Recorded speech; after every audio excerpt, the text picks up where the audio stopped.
Hi hello నమస్తే. నేను journalist Sai. నిన్న ముఖ్యమంత్రి గారు మాట్లాడుతూ దాదాపుగా 6,00,000 పైచిలకు ఉద్యోగాలు ఇచ్చామని చెప్పారు. ఈ 21 నెలల్లోనే 6,00,000 ఉద్యోగాలు ఇచ్చాము. అవి ఏవేంటి అంటే 2.48 లక్షల people secured jobs in micro, small and MSM. అంటే ఎంఎస్ఎంఈల్లో దాదాపు 2,48,000 ఉద్యోగాలు, 1.46 లక్షలు స్కిల్ డెవలప్మెంట్ ద్వారా, 95,000 మందికి ఇండస్ట్రీస్ ద్వారా, దాదాపు 64,000 మందికి ఫుడ్ ఇన్ ప్రాసెస్లో ఉద్యోగాలు ఇచ్చాడు. సో మొత్తం కలిపి ముఖ్యమంత్రి గారు చెప్తుంది ఎంత అంటే దాదాపు 6 lakhs jobs, over 6 lakh jobs ఇచ్చారంట దాదాపుగా. అంటే ఇంకా ఎక్కువే చెప్పారు. 6,00,000 సంథింగ్ 6.28 లక్షల ఉద్యోగాలు ఇచ్చారంట. ఆయన ఏదో పెద్ద ఫిగరే చెప్పారు నిన్న. సరే నెంబర్ అటు ఇటుగా ఉందిలే కానీ 6,00,000 ఉద్యోగాలు ఇచ్చేసామని చెప్పారు 21 నెలల్లో. మొత్తం మీద వీళ్ళు చేసిన ఒక అత్యంత అద్భుతమైన భారీ స్టేట్మెంట్ ఏంటంటే 5 ఏళ్లలో 20 లక్షల ఉద్యోగాలు ఇస్తామని చెప్పారు. సో 5 ఏళ్లలో 20 లక్షల ఉద్యోగాలు ఇస్తామని హామీ ఇచ్చాము. ఆ హామీలో భాగంగానే 21 నెలల్లోనే దాదాపు 6.5 లక్షల దాకా ఉద్యోగాలు ఇచ్చామని చెప్తున్నారు. అంటే ఇది ఒక ప్రపంచ రికార్డ్. బహుశా దేశ చరిత్రలోనే కాదు, ప్రపంచ చరిత్రలో కూడా ఇంతవరకు ఏ ప్రభుత్వం కూడా 21 నెలల్లో దాదాపు ఇన్ని లక్షల ఉద్యోగాలు ఇచ్చిన చరిత్ర ఎక్కడా లేదు. 6 లక్షల ఉద్యోగాలు ఇచ్చారని చెప్తున్నారు. ఎక్కడిచ్చారు? ఎంతమందికి ఇచ్చారు? ఎవరికి ఇచ్చారు? మరిస్తే ఈ రోజుకి కూడా ఆంధ్ర రాష్ట్రంలో యువత నిరుద్యోగ సమస్యతో ఎందుకు కొట్టుమిట్టాడుతుంది? సరే మీరు ఇచ్చారనే అనుకుందామండి. ఒకవేళ మీరు ఇచ్చారనే అనుకుందాం. ఒకసారి మీకు నేను ఈ ఆంధ్రజ్యోతి, ఈనాడు పేపర్లు చూపిస్తాను మీకు. నేను 5 ఏళ్లలో 20 లక్షల ఉద్యోగాలకు ఒక్కటి కూడా తగ్గదు. ఇప్పటివరకు 6.28 లక్షల ఉద్యోగాలు కల్పించాం శాసనసభలో ముఖ్యమంత్రి చంద్రబాబు చెప్తున్నారు. సో ఇక్కడ ఇది చెప్పి ఇక్కడ మాత్రం దాని గురించి ఒక చిన్నగా ఏది ఇక్కడ అసలు దీంట్లో ఇచ్చిన ఉద్యోగాల గురించి ఇక ఒక చిన్నగా ఒక ఆర్టికల్ రాశారు వీళ్ళ దాంట్లో. చిన్నగా, బాగా చిన్నగా. ఎందుకంటే ప్రజలకి సంబంధించిన విషయం కాబట్టి, అది ప్రజలకు సంబంధించిన విషయం కాబట్టి ఒక చిన్న ఆర్టికల్ రాశారు. దీంట్లో అయితే అసలు బహుశా అది కూడా రాసినట్టుగా లేరు. ఇదిగోండి, లడ్డూపై రచ్చ, కల్తీ రికార్డులు తారుమారు, జగన్ ప్రాణంతో చెలగాటం.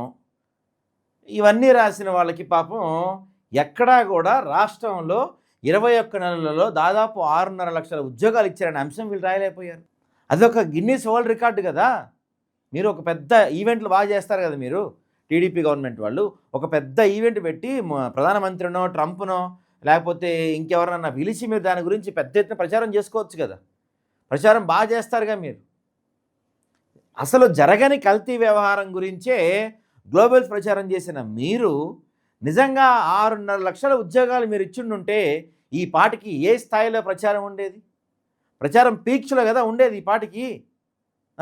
ఆ లెక్కను చూసుకున్నా సరే, మీరు చెప్పిన దాని ప్రకారమే 6.5 లక్షల ఉద్యోగాలు ఇచ్చారనుకుందామండి. మీరు 5 ఏళ్లలో 20 లక్షల ఉద్యోగాలు ఇస్తామన్నారు. సో ఇప్పుడు 6.5 లక్షలు ఆల్రెడీ ఇచ్చేసామని చెప్తున్నారు. అసలు ఎందుకు చెప్తున్నారు ఇలాగా? ఏ ధైర్యం చెప్తున్నారంటే సింపుల్, 6.5 లక్షల మంది ఎవరైనా ఎంక్వైరీ చేయలేరు. నిజంగా ఇచ్చారు లేదా డేటా బయటికి తేలేదు, ఎక్కడ రాదా డేటా కూడా. కాబట్టి నోటికి ఎంత ఎమరసీ అని చెప్పేసి మొన్న మధ్యలో ఎన్డీటీవీ ఛానల్లో ఆయన మాట్లాడుతూ దాదాపు 20 లక్షల కోట్ల ఉద్యోగాలను ఇచ్చామని చెప్పారు కదా. అట్లానే ఇప్పుడు కూడా 6.5 లక్షల ఉద్యోగాలు ఇచ్చేసామని చెప్పారు. నిజంగా 6.5 లక్షల ఉద్యోగాలు ఇచ్చుంటే ఈ పాటికి ఎంతమంది యువతకు ఉద్యోగాలు వచ్చి ఉండాలి? నాకు తెలిసిన వాళ్ళకైతే ఎవరికి రాలేదండి. ఇప్పుడు వీడియో చూస్తున్న మీరు ఎవరైనా కామెంట్ చేయండి. మీ చుట్టాలో, మీ ఇంటి పక్కన వాళ్ళకో, ఎదురింటి వాళ్ళకో, లేకపోతే మీ ఇంట్లో వాళ్ళకి ఎవరికైనా ఉద్యోగం వచ్చి ఉంటుంది కదా, లేకపోతే మీకే ఉద్యోగం వచ్చి ఉంటుంది కదా.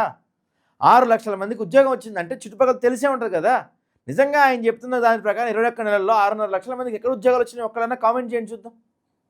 ఒక వైట్ పేపర్ రిలీజ్ చేస్తానికి దమ్ముందా మీకు ఎవరికైనా? ఒక డాష్ బోర్డ్ పెట్టండి, ఈ శాఖలో ఇంతమందికి ఉద్యోగాలు వచ్చారు, ఇది వాళ్ళ డేటా దీన్ని బయట పెట్టండి. లేదు, డేటా ప్రైవసీ, ఎవరి దానికి మేము డేటా వాళ్ళకి ఇది కలిగిస్తాం, వాళ్ళని బయట పెట్టామని చెప్తారు ఏమన్నా అడిగితే, గట్టిగా అడిగితే. నిజంగా 6.5 లక్షల ఉద్యోగాలు ఇచ్చుంటే కనుక మీ పత్రికల్లో ఎంత పెద్ద పెద్ద బ్యానర్ ఐటమ్స్ వచ్చేవి, దాని గురించి ఎంత పెద్ద చర్చ నడిచేది. గతంలో దావోస్కి వెళ్ళినప్పుడు వచ్చిన పెట్టుబడుల గురించి కానీ, వాటి గురించి కానీ పెద్ద పెద్ద ఆర్టికల్స్ రాసిన మీరు మరి ఈరోజు నిజంగా 6.5 లక్షల ఉద్యోగాలు వచ్చుంటే ఎందుకు ఎక్కడ దాని గురించి ఒక చిన్న ప్రస్తావన కూడా చేయట్లేదు మీరు? దాని గురించి ఒక మాట కూడా మాట్లాడుతుంది ఎందుకు మీరు? అంటే జనాలకి చెప్పేసేయాలి, ఏది నోటికి వస్తే చెప్పేసేయాలి. 20 లక్షల ఉద్యోగాలు ఇస్తామని చెప్పాం, ఆల్రెడీ 6.5 లక్షల ఉద్యోగాలు ఇచ్చేసాం. సూపర్ 6 అనేది అయిపోయింది, ఇంకా దాని గురించి మాట్లాడటానికి లేదు. ప్రజలకు చెప్పినట్టు సూపర్ 6 హామీలు మొత్తం ఇచ్చేసామని చెప్తున్నారు. సూపర్ 6 అతీగతి లేదు. అసలు ఇంతవరకు హైలైట్ ఏంటంటే ఒక జాబ్ క్యాలెండర్ లేదు. ఒక్క జాబ్ క్యాలెండర్ లేకుండానే మీరు దాదాపుగా 6.5 లక్షల ఉద్యోగాలు ఇచ్చేశారంటే ఇక జాబ్ క్యాలెండర్ ఇస్తే పరిస్థితి ఏంటో.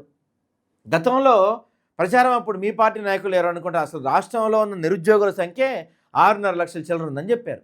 ఇక ఆ లెక్కను చూసుకుంటే రాష్ట్రంలో నిరుద్యోగులు లేనట్టే, మీరు మొత్తానికి ఉద్యోగాలు ఇచ్చేసినట్టే. దాదాపుగా గత 10 ఏళ్లలో ఏపీలో నిరుద్యోగం విపరీతంగా పెరిగింది. సబ్జెక్టు కరెక్షన్ నెంబర్ అటు ఇటు ఉండొచ్చు, కానీ దాదాపుగా ఏపీలో 20 నుంచి 30 లక్షల మంది నిరుద్యోగులు ఉన్నారు. చదువుకొని ఉద్యోగాలు రాక ఖాళీగా ఉన్న వాళ్ళు దాదాపు 20 నుంచి 30 లక్షల మంది ఉన్నారు. ఈ 21 నెలల్లో మీరేమో 6.5 లక్షల మందికి ఉద్యోగాలు ఇచ్చామని చెప్తుంటే 21 నెలల్లో నిరుద్యోగం పెరిగిపోయిందని ఇంకా చెప్తున్నారు. అసలు దేశంలో గడిచిన 2 ఏళ్లలో స్టార్టప్ కంపెనీలు ఎన్ని వచ్చినాయి, ఏ రాష్ట్రాలకు ఎన్ని స్టార్టప్ కంపెనీలు వచ్చినాయి అని చెప్పి ఒక లెక్క తీస్తే ఏపీకి వచ్చిన స్టార్టప్ కంపెనీల సంఖ్య మనం లాస్ట్ నుంచి ఎక్కడో కింద ఉన్నాం. లాస్ట్ నుంచి ఎక్కడో కింద ఉన్న మనకే స్టార్టప్ కంపెనీలు రాని మనకే, కొత్తగా పెట్టుబడులు రాని మనకే, కొత్తగా పరిశ్రమలు రాని మనకే 6.5 లక్షల ఉద్యోగాలు వచ్చినాయి అంటే ఇక మిగతా రాష్ట్రాల పరిస్థితి ఏంటి? భారీ పెట్టుబడులు వస్తున్న తెలంగాణలో అయితే గుజరాత్లో ఇంకెన్ని అక్కడ ఎన్ని ఉద్యోగాలు వచ్చి ఉండాలి? అక్కడ వేల కోట్ల పెట్టుబడి వస్తున్న ఆ రాష్ట్రంలో ఎన్ని ఉద్యోగాలు వచ్చి ఉండాలి? ఎంత ఉపాధి కల్పించి ఉండాలి? వాళ్ళే ఇంత నెంబర్ చెప్పట్లేదు. ఇంతవరకు నాకు తెలిసి ఇండియాలో ఏ రాష్ట్రం కూడా మేము 6.5 లక్షల ఉద్యోగాలు 21 నెలల్లో ఇచ్చామని బహుశా ఏ రాష్ట్రం కూడా క్లెయిమ్ చేయాల. మీరు చెప్తున్న ప్రకారం సంవత్సరానికి దాదాపుగా మీరు 3 లక్షల ఉద్యోగాలు ఇచ్చారు. మీరు సంవత్సరానికి 3 లక్షల ఉద్యోగాలు ఇచ్చినట్టు ఇంతవరకు రాష్ట్రంలో ఏ రాజకీయ పార్టీ క్లెయిమ్ చేసుకోలేదు, ఏ అధికార పార్టీ క్లెయిమ్ చేసుకోలేదు. మీరే చెప్తున్నారు సంవత్సరానికి 3 లక్షల ఉద్యోగాలు ఇచ్చామని. అంటే ఇది ఒక గిన్నిస్ రికార్డ్. ఇది ఒక పెద్ద ఈవెంట్ పెట్టండి, సంబరాలు చేయండి. మిగతా వాటికి మీరు పెద్ద సంబరాలు చేస్తారు కదా. మరి నిజంగా 6.5 లక్షల ఉద్యోగాలు ఇచ్చుంటే తెలంగాణ ప్రభుత్వంలో ఏదైతే గ్రూప్ 1 ఉద్యోగాలకి వాళ్ళకి స్టేజ్ పైన వాళ్ళందరికీ నియామక పత్రాలు ఇచ్చారు. 6.5 లక్షల మందిలో మీరు కొంతమందికైనా పిలిపించి ఇదిగో మీకు ఉద్యోగాలు ఇచ్చామని వాళ్ళకి నియామక పత్రాలు ఇవ్వండి చూద్దాం. ఒక్కళ్ళకైనా, ఒక్క చోటైనా, ఒక్క విభాగంలో అయినా ఇవ్వగలుగుతారా మీరు? 6.5 లక్షల ఉద్యోగాలు ఇచ్చేసామని చెప్తున్నారు. ఎలా చెప్పాలనిపిస్తుంది సార్ మీకు? దేశంలో అత్యంత సీనియర్ పొలిటీషియన్ మీరు. ఇలాంటి మాటలు చెప్పి ప్రజల్ని ఏ విధంగా డైవర్ట్ చేద్దాం అనుకుంటున్నారు? ప్రజల ఆశలపై ఏ విధంగా నిలుచెలుదాం అనుకుంటున్నారు? ఈ రోజుకి జాబ్ క్యాలెండర్ వస్తాయేమో, మీరు చెప్పిన విధంగా 20 లక్షల ఉద్యోగాలు వస్తాయేమో అని కళ్ళు కాయలు కేసి ఎదురు చూస్తున్న నిరుద్యోగులకి మీరు ఏ మెసేజ్ ఇవ్వదలుచుకున్నారు?